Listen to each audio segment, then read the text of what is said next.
चलिए पहला सवाल देखिए क्या लिखा है। 200 के अपवर्तकों का औसत ज्ञात करो। अपवर्तक मतलब होता है गुणनखंड। तो 200 के गुणनखंडों का औसत ज्ञात करने के लिए पहले तो ये जानना होगा कि 200 के कितने गुणनखंड हैं, फिर उन गुणनखंडों का योग क्या है। तभी तो हम लोग औसत ज्ञात करने के लिए योग बटे संख्या से भाग देंगे ना, गुणनखंडों का योग बटे गुणनखंडों की संख्या। अब गुणनखंड कैसे ज्ञात करते हैं, मतलब गुणनखंडों की संख्या को कैसे पता करेंगे और गुणनखंडों का योग कैसे पता करेंगे, इसके लिए सूत्र है। तो इसको थोड़ा डिटेल में आप लोग देखिएगा, काफ़ी इंपॉर्टेंट सवाल है। तो ये वाला बताऊंगा, उसके बाद इसी तरह का एक आप लोगों को बनाने के लिए दूंगा। तो ध्यान से देखिएगा, एकदम इम्पॉर्टेंट सवाल है ये। मान लीजिए आपके पास कोई नंबर से, ठीक है, जैसे मान लो, चलो 200 को ही लेता हूँ मैं। सबसे पहले 200 का फैक्टराइजेशन करो, ये तो बनता ही होगा, फैक्टराइज करना आता होगा ना भाई। 100 क्या आएगा, 50 फिर क्या आएगा, फिर क्या आएगा, फिर 5, तो लास्ट में 1 आ जाएगा। सॉरी, हाँ ठीक है। अब देखो, तो यहाँ पर आपने 200 को लिखना है, कैसे लिखना है, 2 आया 3 बार तो 2 की घात 3, 5 आया 2 बार तो 5 की घात 2। ठीक है, एकदम ध्यान से समझिएगा। ये समझ के चलिए कि इस सवाल से आपको एक कंसेप्ट पूरा क्लियर हो जाएगा। ठीक है ना, एकदम ध्यान से समझिएगा। तो गुणनखंड आपको ऐसे ही करना है, एकदम फास्ट जल्दी से आपको कर लेना है, ये हो जाएगा। अब सुनो, अब सूत्र लगेगा। तो सूत्र क्या है, पहले देखो ध्यान से। अगर आपके पास संख्या मान लो n है, जैसे यहाँ क्या है 200 है, मान लो संख्या n है और वो इस रूप में मान लो लिखी जाती है, p1 की घात में अल्फा 1, p2 की घात में अल्फा 2। जैसे यहाँ पे देखो 2 की घात में 3 है ना भाई, उसी रूप में दिख रहा है क्या, देखो तो, है ना, उसी रूप में दिख रहा है। हमेशा याद रखना, जब आप इसको गुणनखंड करेंगे तो ये जो है ना, ये सब अभाज्य संख्याएं ही होनी चाहिए। मतलब आप शुरुआत हम लोग 2 से करते जाते हैं, फिर जब जब तक 2 से जाते जाते तब तक 2 से ले जाते हैं, फिर सोचते हैं कि अब 3 से भाग जा रहा है क्या, 3 से नहीं जाता तो किससे सोचते हैं, फिर 5 से सोचते हैं। अभाज्य संख्याओं के गुणनखंड, ये जो संख्या है ना, सब घात में कुछ भी हो सकता है, घात में कुछ भी हो सकता है, वो डिपेंड करता है कि आपके पास कौन सी संख्या लिखी है। लेकिन ये जो है ना, ये सब कौन सी संख्या होनी चाहिए, अभाज्य संख्या होनी चाहिए, और वो ऑटोमेटिक अभाज्य संख्या आ ही जाता है अगर आप इसको बारीकी से एकदम शुरुआत से गुणनखंड करते चले जाएं तो मान लो अगर इस रूप में आपको दिया है, मान लो p1 की घात में अल्फा 1, p2 की घात में अल्फा 2, p3 की घात में अल्फा 3, और इसी तरीके से आगे अगर बढ़ रहा है ये, ठीक है, तो इसके जो गुणनखंडों की संख्या है, गुणनखंडों की संख्या, उसको हम लिखेंगे टाउ एन से। किसे लिखते हैं, टाउ एन। इस जैसे इसका नाम सिग्मा है ना भाई, इसका नाम म्यू है, ये लैम्डा है, ये थीटा है, वैसे ये क्या है, टाउ। ठीक है, टाउ एन से लिखते हैं। और इसका सूत्र क्या है, ध्यान से देख लीजिए, बहुत सरल सूत्र है, अच्छे से समझ लो। ये सवाल आ गया तो आपको ये कंसेप्ट याद होना चाहिए। तो टाउ एन मतलब गुणनखंडों की संख्या, एन के गुणनखंडों की संख्या, एन के गुणनखंडों की संख्या। सूत्र बहुत सरल है, बहुत सरल सूत्र, कुछ नहीं करना है आपको। ये जो घातों में लिखा है ना, उस पे बस एकक जोड़ के गुणा करते हैं, यानी अल्फा 1 प्लस 1, फिर इसकी जो भी घात में लिखा होगा उसमें फिर प्लस 1 कर देंगे, सब में प्लस 1 करके आपस में क्या करना है, गुणा करना है, बस इतना ही तो करना है। अल्फा 3 प्लस 1, जितना लंबा ये जाएगा उतना लंबा ये जाएगा। समझ में है, यहाँ पे तो 2 ही कदम तक बस चला है। अब इसको तुलना करो, क्या क्या दिख रहा है बताओ। p1 की जगह 2 दिख रहा है, अल्फा 1 की जगह 3 दिख रहा है, p2 की जगह 5 दिख रहा है, अल्फा 2 की जगह कितना दिख रहा है, 2 दिख रहा है। अगर ये और मान लो बहुत बड़ी संख्या होती, मान लो 2 भी आता, 2 की घात कुछ कुछ, 3 की घात कुछ कुछ, 5 की घात कुछ कुछ, 7 की घात कुछ कुछ, तो जितना लंबा ये चलता उतना लंबा ये सूत्र भी चलता। अब बताओ 200 के कितने गुणनखंड हो गए, 200 के गुणनखंडों की संख्या बताओ कितना होगा। तो कुछ नहीं करना है, यहाँ क्या लिखा है उससे मतलब नहीं, हमको घात में जो लिखा है उसमें एकक जोड़ देना है, बस इतना सरल काम है। बताओ 3 में 1 जोड़ दिया, 2 में 1 जोड़ दिया, ये हो गया 4, ये हो गया 3, टोटल कितना है 12। तो समझ जाइए आप, 200 के गुणनखंडों की संख्या कितनी होगी? 12। कठिन है कि सरल है? बहुत ही सरल है, लेकिन काम अभी आधा हुआ है, क्योंकि अभी आपने सिर्फ क्या ज्ञात किया है? गुणनखंडों की संख्या ज्ञात किया है, जिसको अपन टाउ एन बोलते हैं, जो इस तरीके से ज्ञात होता है। आपको समझ में आ गया ना? औसत निकालने के लिए हमको दो काम करना पड़ेगा ना। गुणनखंडों की संख्या निकल गया, अब गुणनखंडों का योग भी निकालना है। क्या निकालना है? गुणनखंडों का योग। ठीक है, तो ध्यान से देखिएगा गुणनखंडों का योग कैसे ज्ञात करते हैं। गुणनखंडों का योग, उसको हम लोग सिग्मा एन से लिखेंगे। ये वाला सिग्मा एक और होता है ना, याद रखना।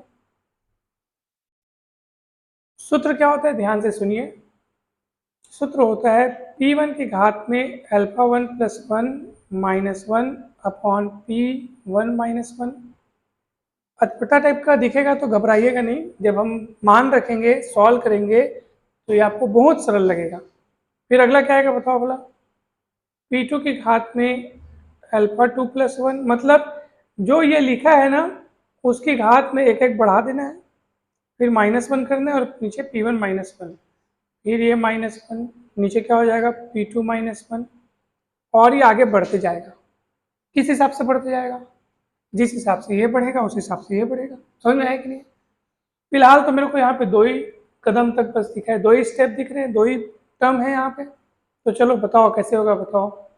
तुलना कर लो ना, तुलना कर लो। P1 की घात में अल्फा 1, मतलब 2 की घात में 3, तो P1 की जगह 2 दिख रहा है, अल्फा 1 की जगह 3 दिख रहा है। P2 की घात में अल्फा 2, मतलब P2 की जगह दिख रहा है 5 और अल्फा 2 की जगह दिख रहा है 2।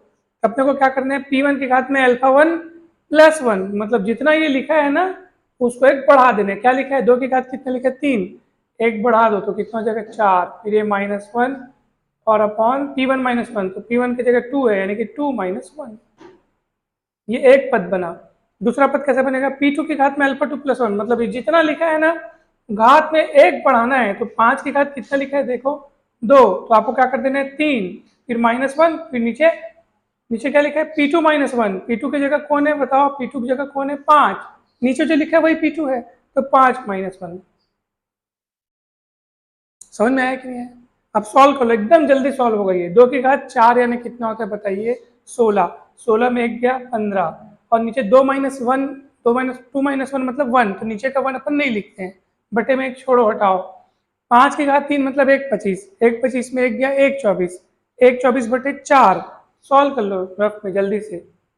4 एकम 4 की 12, 31, ये हो गया 31। समझ में आया ना भाई?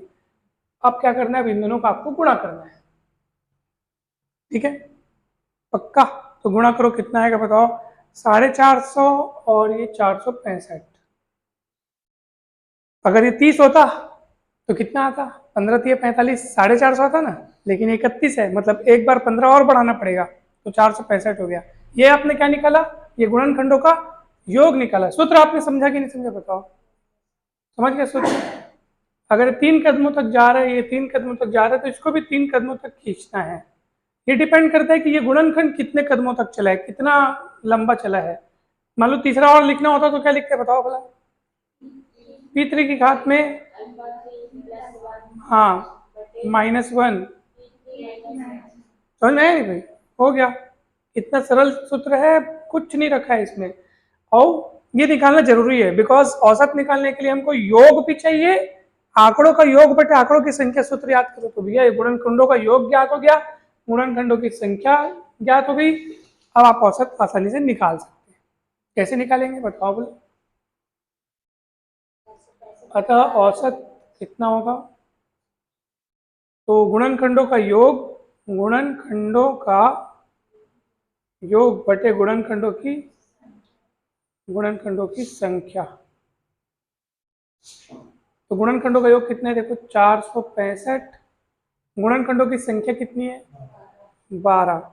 आपको इसको डिवाइड करना पड़ेगा। 12 एकम 12, 12 तिये 36, 10 बचेगा, 105 हो जाएगा वो, है ना भाई? उसके बाद जाएगा 12 8 96, फिर 9 बचेगा, तो दशमलव लगाओगे वो 90 हो जाएगा। फिर 12 7 84, फिर 6 बचेगा, फिर 12 5 60। अगर आपको लग रहा है सर ये कैलकुलेशन कठिन है, तो एक बात बताऊं, आपने इसको यहाँ गुणा ही मत करना, जो गुणा किया ना अपन, मत करना। 15 गुणित 31 रहने देना। तो उससे क्या होगा पता है, गुणनखंडों का योग जब लिखते हैं आप तो 465 के बजाय क्या लिखते, 15 गुणित 31 का ऐसे रहने देते और 12 डिवाइड करते। तो 3 चौक 12, 3 पंचम 15, समझ में आया? ऐसा कर देते। फिर ये आप 31 पंचे कितना होता है बताओ भला, 155, 155 और बटे 4।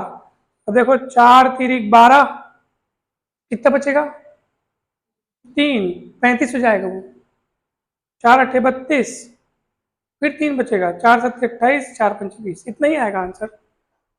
दिख रहा है कि नहीं दिख रहा है? दिख रहा है, ठीक है। ये समझ में आया नहीं भाई पहला सवाल? सुनो ना, मैं आपको अभी और ये अपवर्तक गुणनखंडों की संख्या और गुणनखंडों का योग कैसे निकालते हैं, इसका मैं आपको एक और उदाहरण दे करके इसको क्लियर करता हूँ। ठीक, अपवर्तक ही गुणनखंड को बोलते हैं, मतलब पर्यायवाची शब्द उसका।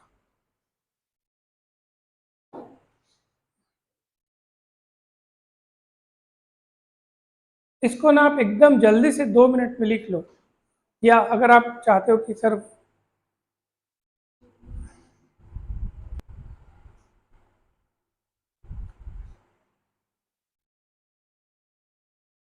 आप लोग अगर चाहो तो मैं एक और उदाहरण बता सकता हूँ, ध्यान से देखिएगा।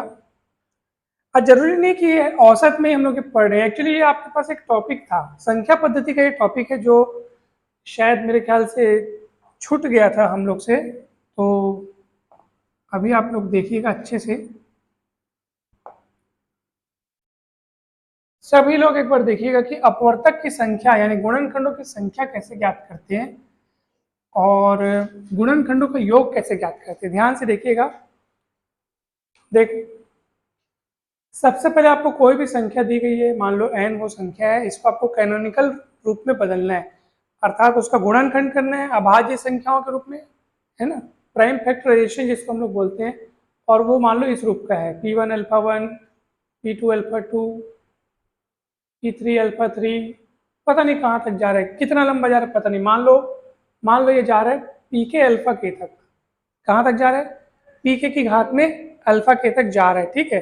अब सुनो, ध्यान से सुनिएगा, इस संख्या n के गुणनखंडों की संख्या कितनी होगी? देखो, गुणनखंडों की संख्या,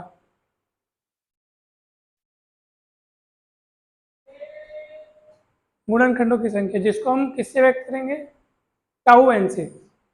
जे ऐसे लिखते हैं, जे को उल्टा बनाना है तो उसको टाउ n बोलेंगे, ठीक है। सूत्र क्या होगा? कुछ नहीं करना है, जो घातें रहेंगी ना उसमें एक एक जोड़ना बस है। Alpha 1 plus 1 into alpha 2 plus 1 into alpha 3 plus 1, और ये कहाँ तक जाएगा? अल्फा k प्लस 1 तक।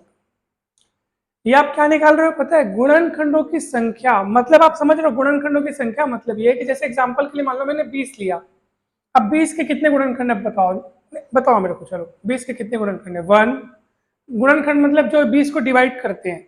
कौन कौन डिवाइड करते हैं 20 को? 1, 2, 4, 5, वाह 8 कहाँ करते हैं? 10, उसके बाद सीधा 20, ठीक है। कौन कौन आया? 1, 2, 4, 5, 10, 20, कितने लोग हुए? 6 लोग। तो 20 के गुणनखंडों की संख्या 6 हुई कि नहीं? तो ये तो छोटा सा अंक था 20, तो आप तुरंत गिन गुन के बता लिए। और मैं 20 की जगह 100 देता तो क्या करते? तो एक एक हिसाब लगाते तो लंबा समय लगता है ना भाई। अब उसके लिए ये सूत्र लगाना है, और यकीन नहीं है आपको तो देखो इसी सूत्र की मदद से अगर मैं ये जो 6 तो गुणनखंड टोटल कितने हुए? 6 हुए। इस सूत्र का इस्तेमाल करके भी आप ला सकते हो। बताओ कैसे? ये देखो 20 को सबसे पहले आप फैक्टराइज करो। ये क्या लिखा है? ये सब क्या लिखा है सर? ये जो इसका प्राइम फैक्टराइजेशन करोगे ना तो वो इसी रूप में प्राप्त होगा। देखो जब 20 का प्राप्त करोगे तो कैसे होगा बताओ? 2 से जाएगा 10, 2 से जाएगा 5, 5 से जाएगा 1, समझ में आया ना भाई? ऐसे होगा। तो 20 को कैसे लिख सकते हो?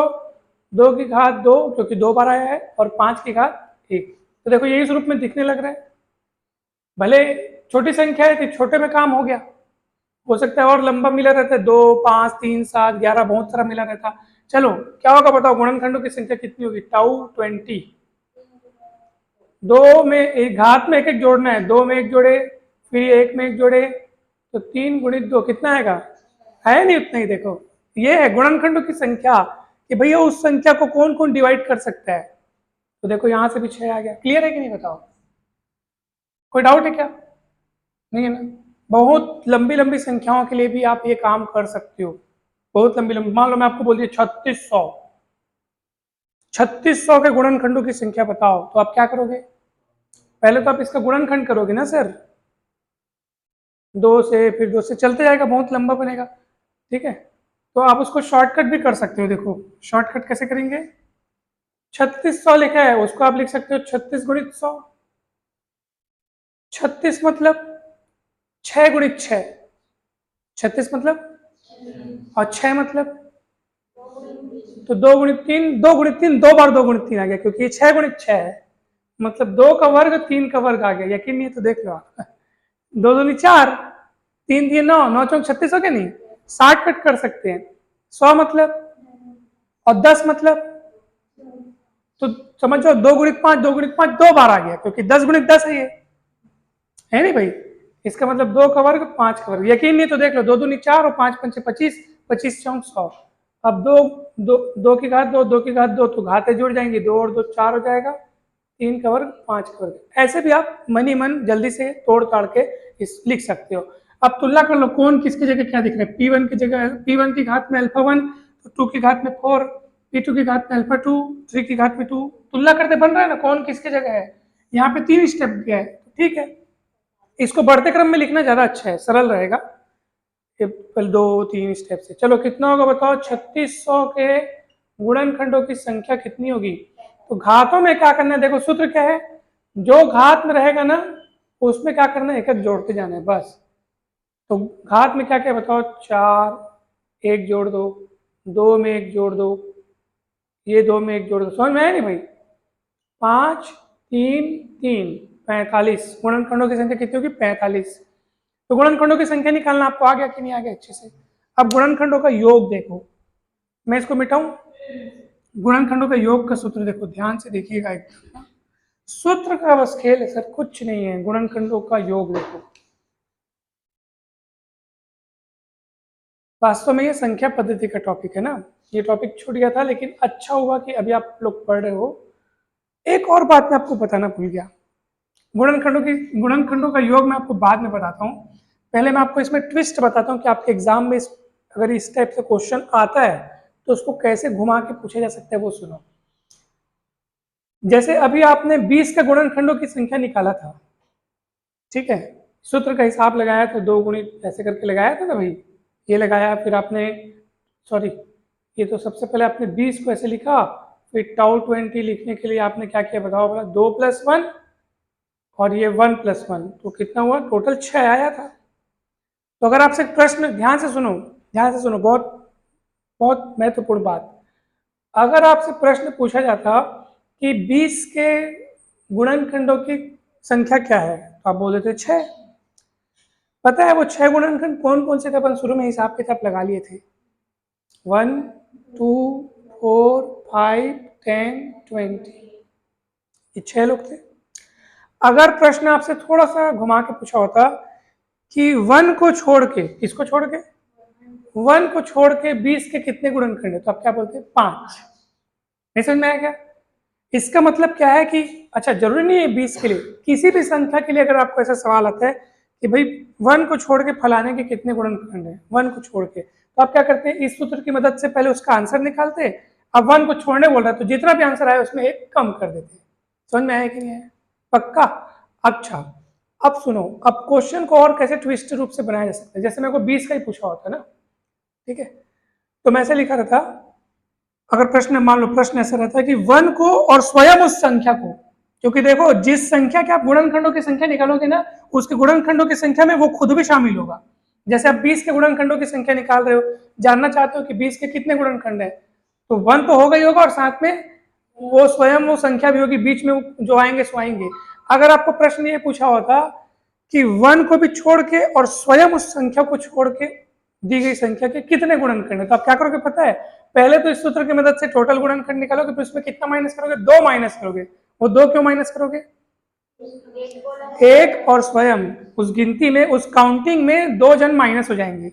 अगर प्रश्न कैसा पूछा जाता है कि 1 को छोड़ के और स्वयं उस संख्या को छोड़ के, स्वयं उस संख्या मतलब जो भी संख्या आपको दी रहेगी, जैसे बोलेगा 1 और 400 को छोड़ के 400 के कितने गुणनखंड होंगे, तो 400 के कितने गुणनखंड होंगे, उसमें किनको किनको छोड़ना है, 1 को और स्वयं उस 400 को। तो कैसे करोगे बताओ, बोला पहले इस सूत्र की मदद से आंसर लाना, फिर उसमें 2 माइनस कर देना। 2 क्यों, क्योंकि 2 लोग को छोड़ा जा रहा है, ठीक है।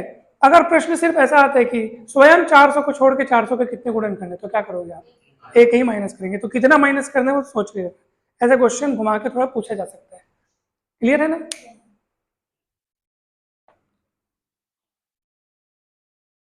अगर हो सकता है एक और स्वयं उस संख्या को छोड़ के और कोई बोल देता, मान लो 20 के लिए बात कर देता, उतना माइनस, 4 और 5 को छोड़ के 20 के कितने गुणनखंड होंगे? हाँ कैसे, 20 के टोटल गुणनखंड कितने हिसाब थे पेपर, 1 2 4 5, 1 2 4 5 10 20, अब इनमें से 2 लोग को छोड़ने बोल रहा है, तो 4 गुणनखंड होंगे। 4 और 5 को अगर छोड़ा कर, है ना भाई, तो सब देख लेना आप लोग। अब निकालता हूं मैं गुणनखंडों का योग, ध्यान से देखिएगा, गुणनखंडों का योग। तो गुणनखंडों के योग को सिग्मा एन से दर्शाएंगे। सूत्र क्या होता है, ध्यान से देखिए, अगर ये संख्या का कैनोनिकल निरूपण है तो गुणनखंडों के योग का सूत्र होगा P1 के घात में α1 + 1 -1 P1 -1। क्लियर है? ध्यान दीजिए, ये -1 अलग से है, धोखे से ऐसे मत समझना कि घात में एक माइनस करना है, ऐसा नहीं है, अलग से -1 है। पहले ये हिसाब किताब हो जाएगा तब -1 करना है। फिर क्या आएगा, P2 की घात में α2 + 1 -1 P2 -1। ऐसे ही चलते चलते ये लास्ट तक जाएगा तो क्या आएगा, pk के घात में αk + 1 -1 pk -1। क्लियर है? चलो मेरे को अगर ये काम 20 के लिए करना है तो मुझे क्या करना पड़ेगा बताओ, 20 के गुणनखंडों की संख्या, तो 20 को अपन कैसे लिखे थे बताओ, क्या बोले, 2 की घात 2 5 की घात 1, है ना, 2 दूनी 4 पंचे 20। चलो सूत्र लगाओ, तुलना कर लो पहले तो इसको, इस मतलब ये दोनों को मैच करके देख लेना कौन किसके जगह दिख रहा है। P1 की घात में α1, P2 की घात में α2 दिख रहा है, आगे बढ़ा ही नहीं है, छोटी संख्या थी, ज्यादा बड़ी संख्या है नहीं। तो चलो कितना होगा बताओ, सिग्मा एन, गुणनखंडों की संख्या कितनी होगी, तो P1 की घात में α1 + 1 मतलब कितना होगा, 2 की घात में, हड़बड़ी नहीं, आराम से देखिए, तुलना कीजिए, P1 की घात में α1, हाँ पहले इसका देखो कितना आएगा, 2 की घात में α1 + 1 मतलब कि 2 + 1 -1। तुलना करो, इसको इससे तुलना करो, सूत्र देखो क्या लिखे, फिर नीचे क्या आएगा, 2 -1 आराम से। फिर क्या आएगा बताओ, फिर हाँ बताइए, आप बताइए क्या आएगा, इसको देखो, सूत्र देखो, P2 की घात में α2 हो तो क्या होगा, कुछ नहीं करना है आपको, जो घात में इसी को लिख देना है और घात में एक बढ़ा देना है और फिर -1 करना है, फिर वो 5 -1 करना है। कितना सरल काम है बताओ, कठिन है क्या है, सरल है। हाँ घात लिख लेते हैं, अच्छा लगता है, तुलना करते बनता है, α2 की जगह में 1 दिखते हैं ना, अच्छा लगता है।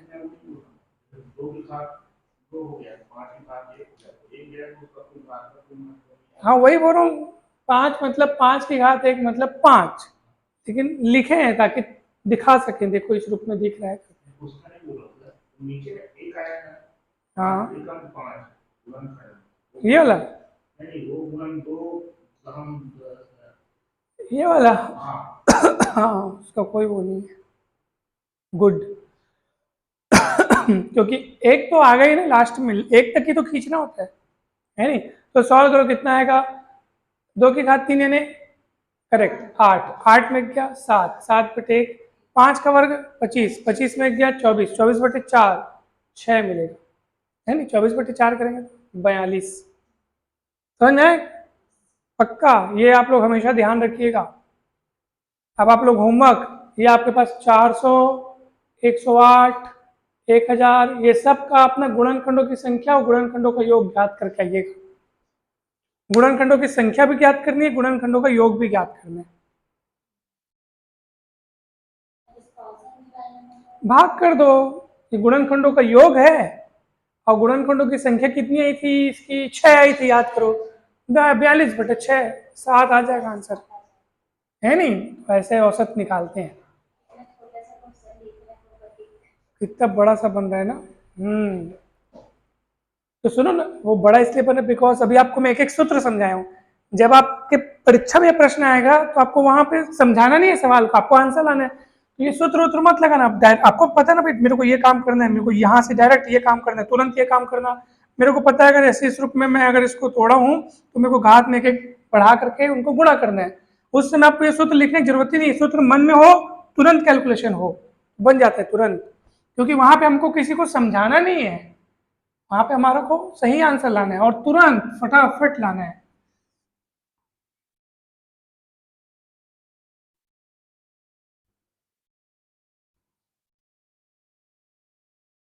तो चलिए, इज इट क्लियर? चलिए, अब दूसरा सवाल। कुछ संख्याओं का औसत 20 है, ठीक है? यदि सभी संख्याओं को दोगुना कर दे तो संख्याओं का नया औसत क्या होगा? ठीक है, पक्का? देखो, मान लो कुछ संख्या है, 1 2 3 4, मान लो 4 संख्या है। औसत जानने के लिए सबको जोड़ना पड़ेगा और 4 से क्या करना पड़ेगा, और वही औसत कितना है, 20 है। क्लियर है? पक्का? वो कुछ संख्या में, चलो कुछ संख्या में लिख देता हूँ ABCD। मान लो 4 संख्या है, कितनी भी ले लो, 2 ले लो, आप 2 ले लो, 3 ले लो, 4 ले लो, जितना मन उतना ले लो। कुछ संख्या है बोला है ना, फिक्स नहीं है ना, तो 4 संख्या ले लो, 3 ले लो, 2 ले लो, जो मन करे वो ले लो। अब उनका औसत है तो जोड़ करके जितनी संख्या मैंने चुनी है उनसे डिवाइड करना पड़ेगा, और औसत कितना है, 20 है। अब क्या बोल रहा है भाई, सभी संख्याओं को क्या करना है, ए को लिखना पड़ेगा 2A, बी को लिखना पड़ेगा 2B, 2C, 2D, समझ में आ रहा है ना, बटे 4। अब औसत क्या होगा वो अपने को बताना है। अब 20 मत लिख देना, 20 इनका औसत था, नया औसत अब आपको बताना है। तो ध्यान से देखो, सब में से क्या कॉमन निकल रहा है, अंदर कितना आएगा, A+B+C+D/4, और इतने की वैल्यू 20 है, तो 2 × 20 कितना हो जाएगा, और ये दोगुना करने के बाद वाला औसत है 40। तो कुल मिलाकर क्या होता हुआ दिख रहा है, कुछ नहीं है, 20 में 2 का गुणा हुआ है। तो अब कंसेप्ट सुन लो, समझ लो क्या है। अगर कुछ संख्याओं का आपको औसत दिया रहेगा और बोला रहेगा सभी संख्याओं में फलाना का गुणा कर दें तो औसत में क्या प्रभाव पड़ेगा, तो कुछ मत करना। अगर ऐसा प्रश्न बोला है कि कुछ संख्याओं का औसत दिया है और सभी संख्याओं में कुछ कुछ किया जा रहा है, तो औसत में भी वो कुछ कुछ हो जाएगा। मतलब जो काम संख्याओं में कर रहे हैं वो काम औसत में भी हो जाएगा। और ये काम हमेशा दोगुना तिगुना चौगुना, दोगुना बोलता दोगुना, मान लो बोलता सभी संख्याओं को अगर तिगुना कर दें तो औसत पे क्या प्रभाव पड़ेगा, तो औसत भी तिगुना हो जाएगा। ठीक है, पक्का ना? अगर बोला होता है सभी संख्याओं में 5 5 जोड़ दें, इतना जोड़ दें, तो औसत में भी 5 5 जुड़ जाएगा। सभी संख्याओं में बोला होता है 4 4 माइनस कर दें, तो औसत में भी क्या हो जाएगा, 4 माइनस। जो जैसा बोलेगा ना वैसे ही उसमें भी हो जाएगा। नहीं, समानुपाती नहीं है, थोड़ा अलग चीज है। हाँ, रिएक्शन, रिएक्शन जो है, ठीक है। तो क्लियर हुआ कि नहीं हुआ, जो काम सभी संख्याओं में किया जा रहा है वही काम उसके औसत में भी हो जाएगा। तो देखते साथ आप इसका आंसर बता सकते हो, क्या होगा इसका आंसर, 40। आधा करने बोलता तो यदि सभी संख्याओं को आधा कर दिया जाए तो संख्याओं का नया औसत क्या होगा, 10, तुरंत। क्लियर है?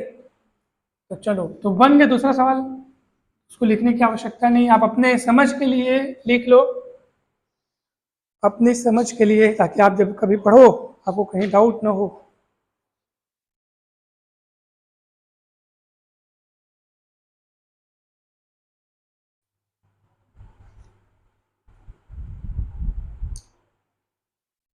चलिए ध्यान से देखिए, अब तीसरा सवाल।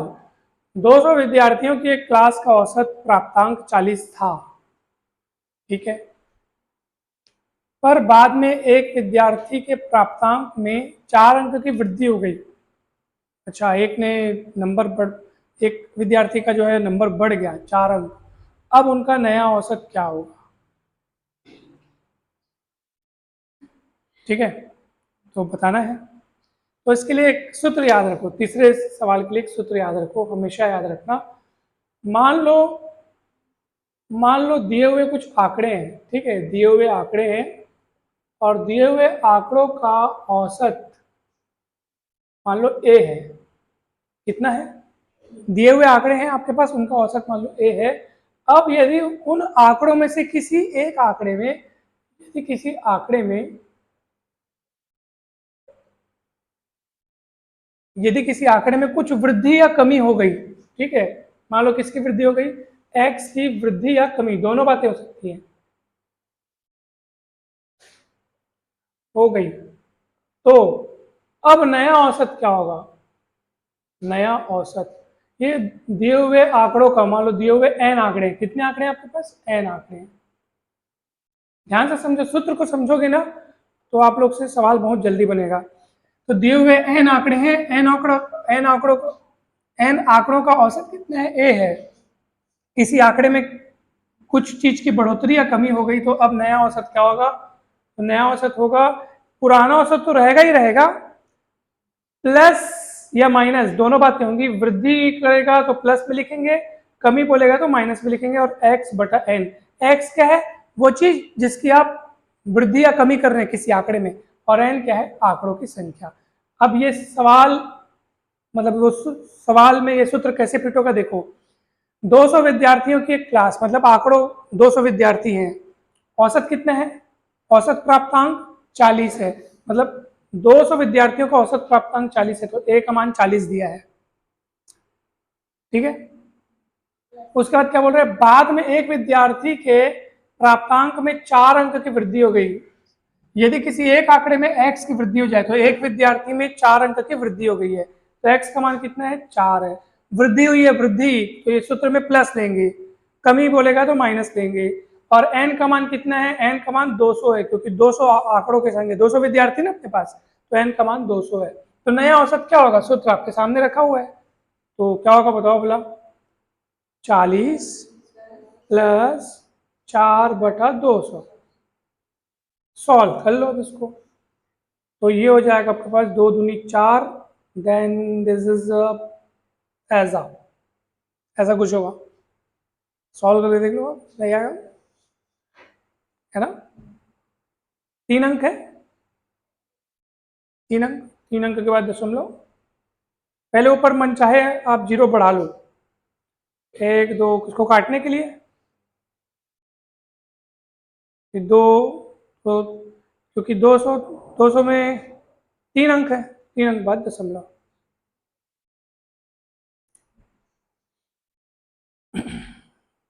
Is it's clear? ठीक है ना? तो आंसर कितना आएगा बताइए? आपका आंसर आएगा 40.002।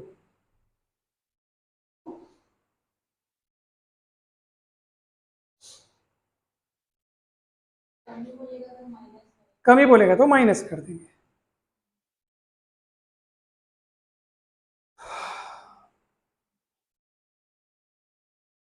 ठीक है, पक्का?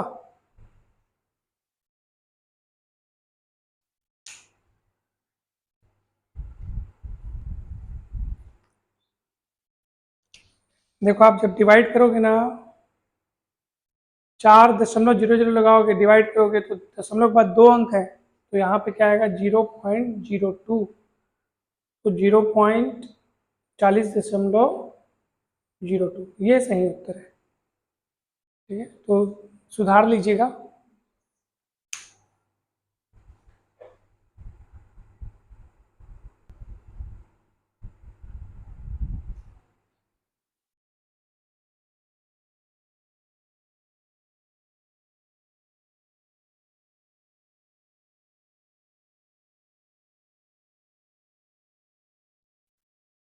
चौथा क्वेश्चन देखिए, संख्याएं दी हुई, संख्याएं कितनी है? दी हुई संख्याएं 4 7 10 13, कहाँ तक गया है? 100 तक का औसत पता करना है। कैसे पता होगा? सुनो ध्यान से, अगर आपको लगे कि संख्याएं समांतर श्रेणी में है, मतलब एक कॉमन गैप चल रहा है, 4 3 7 3 10 3 13 3 16 3 19 3 से करके कॉमन गैप चल रहा है। ऐसी स्थिति में औसत कुछ नहीं, शुरू वाला पद आखिरी वाला पद बटे 2, सीधी सी बात। कितना होगा? 52। ठीक है ना? कितना सरल काम है। अगर संख्याएं किसमें है? समांतर श्रेणी में। समांतर श्रेणी समझ रहे हो? समांतर श्रेणी मतलब एक कॉमन गैप से, देखो सेम सेम गैप होना चाहिए। 4 3 7 3 10 3 13 3 3 जुड़ रहा है ना, देखो कहाँ तक जा रहा है? 100 तक जा रहा है। प्रथम पद अंतिम पद बटे 2। करेक्ट, a प्लस एल बटे 2। सूत्र अगर आप लिखना चाहो तो a प्लस एल बटे 2 आप लिख सकते हैं। बहुत बढ़िया, बहुत अच्छी बात है, आंसर आपका आ गया। अब अगला सवाल, 55 क्रमागत सम संख्याओं का औसत कितना है? तो सबसे छोटी और सबसे बड़ी सम संख्या ज्ञात करो। मेटू,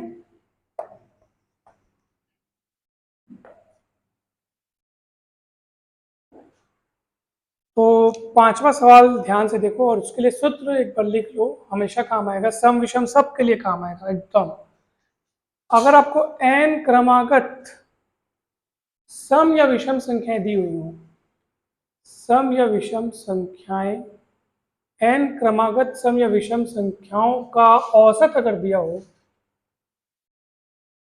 यदि a हो तो सबसे छोटी सम या विषम संख्या, जैसे सम बोलेगा तो सम, विषम या विषम जैसा जो भी बोलेगा संख्या, वो कौन होगी? a plus N minus one, और सॉरी छोटी बोले तो माइनस होगा। सबसे बड़ी वो हो गया आपके पास a plus N minus one. इस सूत्र को आप याद रखे रहियो, ठीक है? जो भी बोला रहेगा सम विषम, उस हिसाब से सम विषम निकलते जाएगा जो भी होगा। क्लियर हुआ? कहीं भी डाउट है सूत्र बस याद रखना है, आपसे आंसर तुरंत आएगा। चलो इसको बताओ, 55 क्रमागत सम संख्याओं का औसत कितना है? 222 है, तो a का मान 222 दिया है और कितनी संख्या है? 55, तो ये n का मान 55 दिया है। और क्या पूछा है? सबसे छोटी व सबसे बड़ी सम संख्या, तो बताओ कितनी होगी? सबसे छोटी सम संख्या कितनी होगी बताओ? सबसे छोटी सम संख्या कितनी होगी? छोटी के लिए ये सूत्र है, a कौन है? 222, औसत दिया है माइनस 55 माइनस 1, तो 222 माइनस 54। समझ में आया कि नहीं बताओ? घटा लिए, 12 में 4 गया 8, उधर ही वापस 12 में 5 गया 7, 178।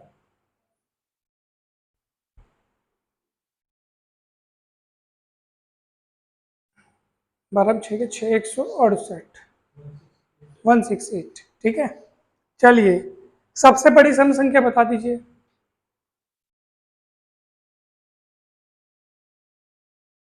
कितनी होंगी बताइए?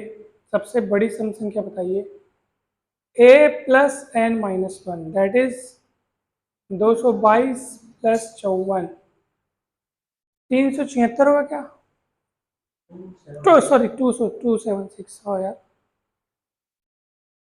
ठीक है 276।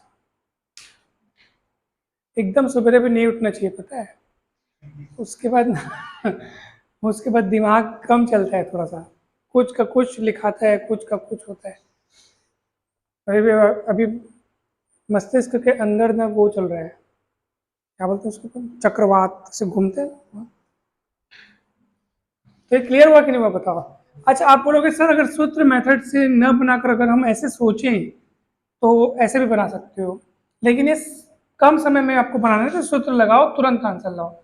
लेकिन अगर आप वैसे सोचो ना तब भी बन सकता है, बताओ कैसे? ये देखो, औसत 222 है, 55 संख्याएं हैं और क्रमागत है। क्रमागत में क्या होता है? औसत बीच वाला होता है एकदम, ठीक है ना? 222 अगर औसत है और 55 संख्याएं, ध्यान से देखिएगा, 55 संख्याएं हैं, क्रमागत सम संख्याएं, क्रमागत संख्याओं में औसत बीच वाला होता है। तो 222 औसत है बोल रहे हो तो 222 एग्जैक्ट बीच में आना चाहिए। और 222 खुद क्या है? सम संख्या है। मतलब उन 55 संख्याओं में जिनका औसत 222 है, उन 55 संख्याओं में खुद एक 222 है। तो इधर कितनी 55 में एक तो खुद 222 हो गया, तब टोटल कितना बचा? 54 बचा। 54 में 27 उधर होगी, 27 इधर होगी, याद रखना। क्योंकि 200 औसत मतलब बीच का होगा, क्रमागत संख्याओं में तो औसत एग्जैक्ट बीच का होगा। और ऊपर से 222 है तो 222 खुद सम संख्या, मतलब उन 55 में से खुद एक कौन है? ये 222 है। तो बची कितनी? 54। Is it clear to all of you? Is it clear? अच्छा, अब इधर कितनी संख्या बची है? 27। 27, इधर भी 27 बची। अब 222 से 27 संख्या चल करके आप इधर कहां तक पहुंचोगे? आप समसम चलते जा रहे हो, समसम। अगर सीधा चलना होता तो 222 प्लस 27 कर दो सर, आंसर आ जाएगा। मगर आप सम चल रहे हो, मतलब एक एक के गैप में। यानी अगर आपको पता करना है कि देखो 222 के बाद कौन आएगा? 224, फिर कौन आएगा? 226, ऐसे करते करते कितना कदम बढ़ना आपको पता है ना? 27 कदम, क्योंकि 27 संख्या है। तो आप कहां पहुंचोगे? तो मैं आपको बताऊं, 222 बीच वाली संख्या हुई, प्लस हर एक एक कदम आप एक एक स्टेप छोड़ छोड़ के आगे बढ़ रहे हो। तो 27 कदम चलने पर आप टोटल 54 आगे बढ़ चुके होगे। तो 27 गुणित 2 आपको करना पड़ेगा। क्यों 2 गुणा 2 क्यों कर रहा हूं बताओ? 27 कदम चलना है, लेकिन हर एक कदम एक एक छोड़ के चल रहा हूं मैं। तो 222 प्लस 54, 376, ऐसे 276 ऐसे भी आ रहे हैं। क्लियर है? तो सबसे कौन सी संख्या? बड़ी संख्या। सबसे छोटी संख्या में से एक माइनस कर दो, पीछे बढ़ जाओ उतना। क्लियर है कि नहीं? प्लस ही माइनस का तो फर्क है, आप देखो ना, और किस बात का फर्क है? तो अगर आप इस वे में भी देखोगे तब भी आपका आंसर आएगा, और सूत्र विधि से देखोगे तब भी बनेगा। नहीं समझ में आएगा? नहीं आया तो बता दो। अगला छठा सवाल,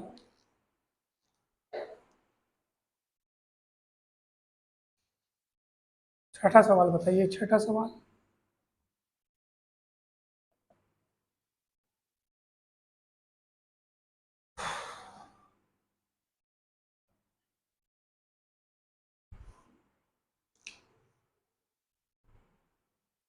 पांच संख्याओं का औसत 25 है, इनमें से पहली तीन संख्याओं का औसत 22 है, जबकि अंतिम तीन संख्याओं का औसत 26 है। तो सबसे पहले देखो, पांच संख्याओं का औसत कितना? 25। इसका आंसर लेट मी चेक।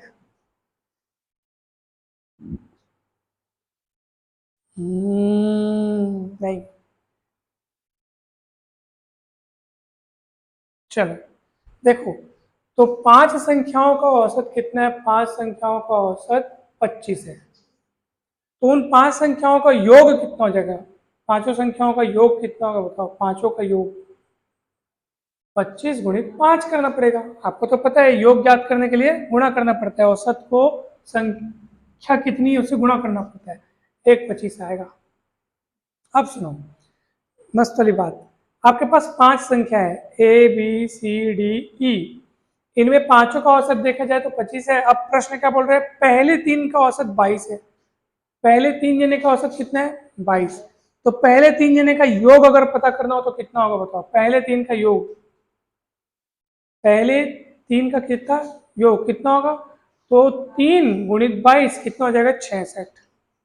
पहले तीन का औसत बोल रहे हैं ना, पहले तीन संख्याओं का औसत कितने है? तो पहले तीनों का योग ज्ञात करने के लिए 22 को 3 से गुणा करना पड़ेगा। अंतिम तीन का औसत क्या? अंतिम तीन में कौन कौन आएगा? ये तीन आ जाएगा। इनका औसत कितना बोल रहे हैं? तो अंतिम तीन का योग पता करो। अंतिम तीन संख्याओं का योग कितना होगा? 3 गुणित 26 हो जाएगा, 7 8 आ जाएगा। समझ में आया नहीं भाई? क्लियर है? आप बोलोगे सर अगर पांचों संख्याओं का औसत 25 है तो पांचों संख्याओं का योग आपने पता कर लिया, पहली तीन का योग पता कर लिया, अंतिम तीन का योग पता कर लिया, आपको पता है ये टोटल 6 संख्याओं का योग हो गया। पहले तीन और अंतिम तीन, बीच वाला सी रिपीट हो गया, मतलब 2 बार आ गया। मतलब अगर मैं इन दोनों को जोड़ूंगा, ध्यान से सुनिएगा, अगर मैं इन दोनों को क्या करूंगा, जोड़ूंगा, तो मेरे पास कौन कौन एक बार आएगा, कौन 2 बार आएगा। ए इसमें एक ए यहाँ पे है, पहली 3 में ए शामिल है, बी भी वहीं शामिल है, सी यहाँ शामिल है, और इसमें कौन कौन शामिल है, मतलब सी दोनों में शामिल है। इसका मतलब अगर मैं इन दोनों को जोड़ता हूं तो मुझे पांचों संख्याओं का योग तो मिलेगा ही मिलेगा, लेकिन एक्स्ट्रा एक सी मिल जाएगा, क्योंकि सी टोटल 2 बार है। तो मैं इन दोनों को जोड़ूंगा तो क्या मिलेगा, मेरे को बताओ तो जल्दी बताओ क्या मिलेगा, दोनों को जोड़ूंगा तो बताओ, जल्दी बताओ, दोनों को जोड़ूंगा तो क्या मिलेगा। मतलब वो तो ठीक है, 144 ठीक है, 144 मिलेगा, लेकिन वो कौन रहेगा, दो पांचों संख्याओं का योग। हाँ, पांचों संख्याओं का योग प्लस सी एक एक्स्ट्रा रहेगा, नहीं रहेगा, बताओ सी क्यों एक्स्ट्रा रहेगा, क्योंकि वो दोनों में काउंट हो गया है। ये तो जोड़ दो, इसको जोड़ो तो, ए बी सी और सी डी ई दोनों को जोड़ो ना, A plus B plus C plus D plus E और एक ठोक एक्स्ट्रा सी मिलेगा, A plus B plus C plus D plus E और एक ठोक एक्स्ट्रा सी मिलेगा। इसका मतलब 144 में पांचों संख्याओं का योग तो शामिल है, साथ ही साथ एक ठोक सी और शामिल है। तो अगर मैं उसमें पांचों संख्याओं का योग घटा दूं, जो कि शुरुआत में किया था, तो इसका मतलब जो बचेगा वही सी है, क्योंकि 125 क्या है, 125 क्या है, पांचों संख्याओं का योग है, योग है। हाँ, उसको नीचे लिखता हूं। अतः वो जो सी है, जो बीच वाली संख्या है, वो कौन है, 144 माइनस 125, 14 में 5 गए ना, 19 बचेगा। समझ में आया कि नहीं, कैसे हुआ। तो आपने 3 संख्याओं का योग निकाला, फिर प्रथम 3 का योग निकाला, अंतिम 3 का योग निकाला, और पांचों का योग निकाला, फिर दोनों जोड़ के उसको माइनस करेंगे, तो वो जो बीच वाला जो रिपीट हुआ था, जो 2 बार आ गया था, वो मिल जाएगा। क्लियर हुआ कैसे हुआ। पांचों संख्याओं का योग, इसमें कौन कौन आ जाएगा, A plus B plus C plus D आ गया, प्लस ई भी आ गया। फिर शुरू की 3 का योग, मतलब कौन कौन आ गया इसमें, आप बताओ। इसमें ए प्लस बी प्लस सी आ गया, इसमें कौन आ गया, सी प्लस डी प्लस ई आ गया। तो दोनों जोड़ोगे तो क्या आएगा, एक ठोक सी एक्स्ट्रा बचेगा, जो कि इसमें घटाए जाने पर आपको मिल जाएगा।